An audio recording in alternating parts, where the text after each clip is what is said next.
Well, as you can see in the ChinaFiles.com, that's where I recommend you go to read all 34 unredacted pages.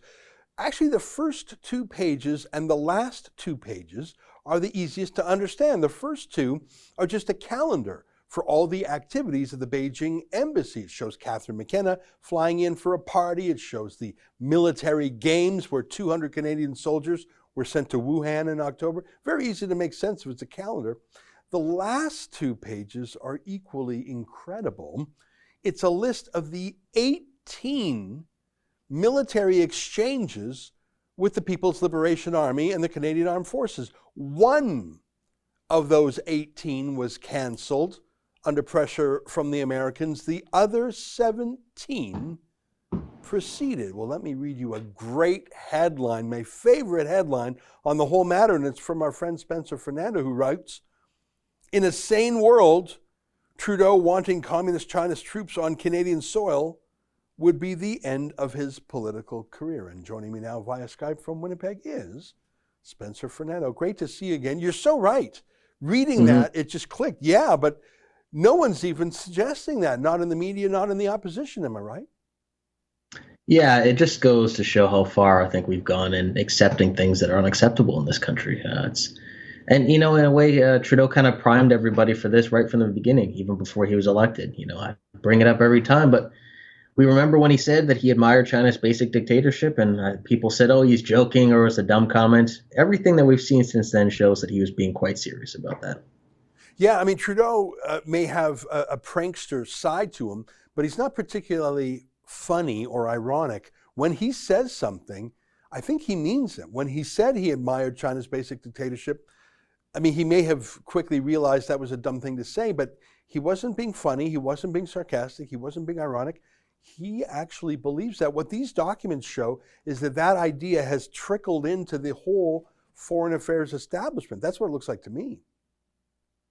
Yeah, and I think this goes with a lot of their instincts anyway. I've said before, I just spoke to Carleen Nation earlier, and I mentioned how, we, in this country, there's an attitude a lot of people seem to have, which is that Canada should always be subservient, we should always be weak, we should always give in. And they start from a point of weakness. And so I think, that's obviously Trudeau's attitude when it comes to China. And then it's the attitude of much of the establishment. What's interesting, though, is that weakness, for some reason, doesn't extend to countries that actually share our values. I mean, you look at Trudeau, he's happy to lecture India about protesting there. He's happy to lecture the United States, a country more powerful than China and right next to us. So it's interesting. They only seem afraid or cowardly when it comes to China. But when it comes to our allies, countries that actually share our values, they seem tougher for some reason. That's a great point. And I should say that the idea of winter warfare training, who would be the possible victim of Chinese winter warfare? Well, God forbid it could be Canada or the United States, but that's unlikely in the near future. But even as we speak, China and India are having a slow burn battle high in the mountain heights of the Himalayas. So that's practical military knowledge that would be transferred to fight against our friends in India. It's very troubling. Hey, let me ask you about something. Earlier today, Erin O'Toole, the Conservative Party leader, had a press conference specifically about these records. And I tuned in to listen. There were 6 questions asked, half in French, half in English. The CBC had 2, Canadian Press had 2. A couple of them were about China. They were more scolding Erin O'Toole for suggesting we should get tough. One of the questions was something like, well, don't you know that's going to provoke China? They'll be even worse. But other than those that just were scolding O'Toole on China, not a single question, Spencer, made reference to these records. Now, I'm biased because it was us who got the records and us who published us, so I'm excited about that personal aspect. But putting that aside, it is quite staggering to have 34 secret military pages that show this. Help me understand why not a single member of the Ottawa Press Gallery thought it was worth even asking about. Well, I think there's probably 3 reasons. The first, I would say, is that a lot of these companies are owned by big, in some case, many media companies, they're owned by corporations that probably have interest in getting close to China, right? So that's part of it.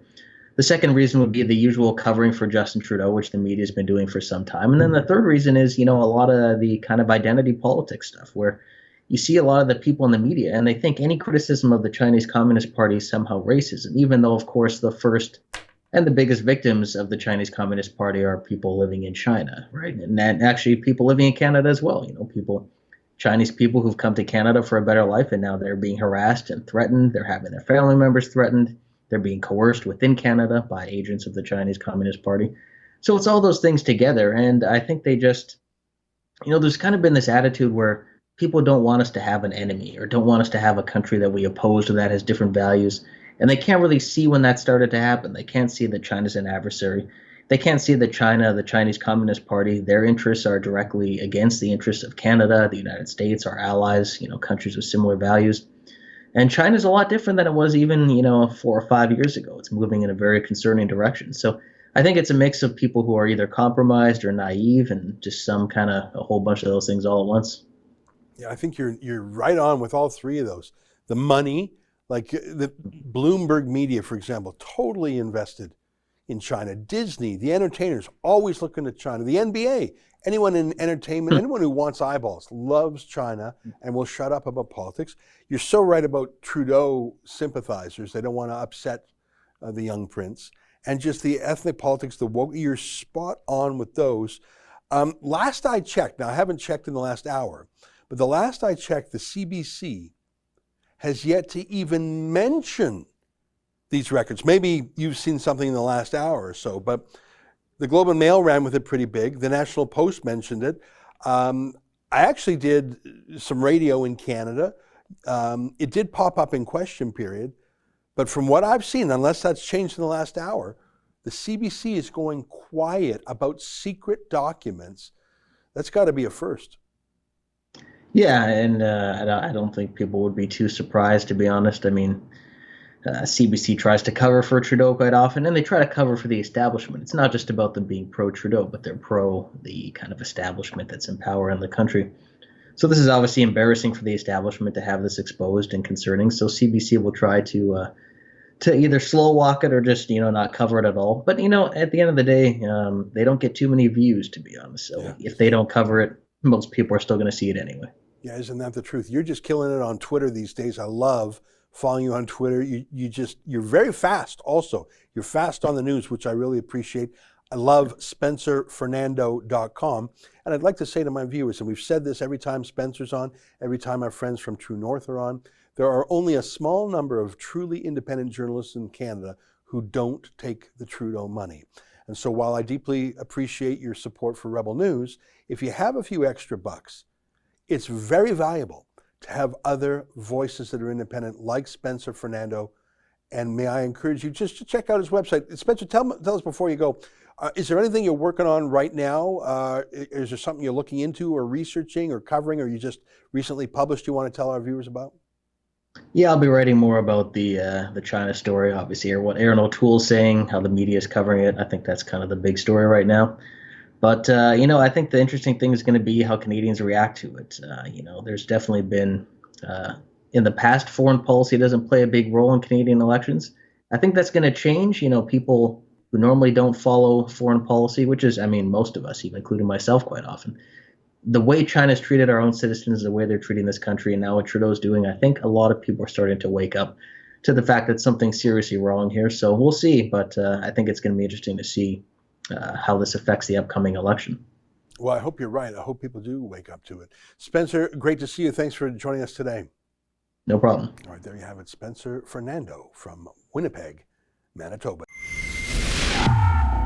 That's an excerpt from my daily show, the Ezra Levant Show. Every day I do a monologue on the news of the day, then I interview an interesting guest, and then I read my hate mail. You gotta subscribe. Go to rebelnews.com.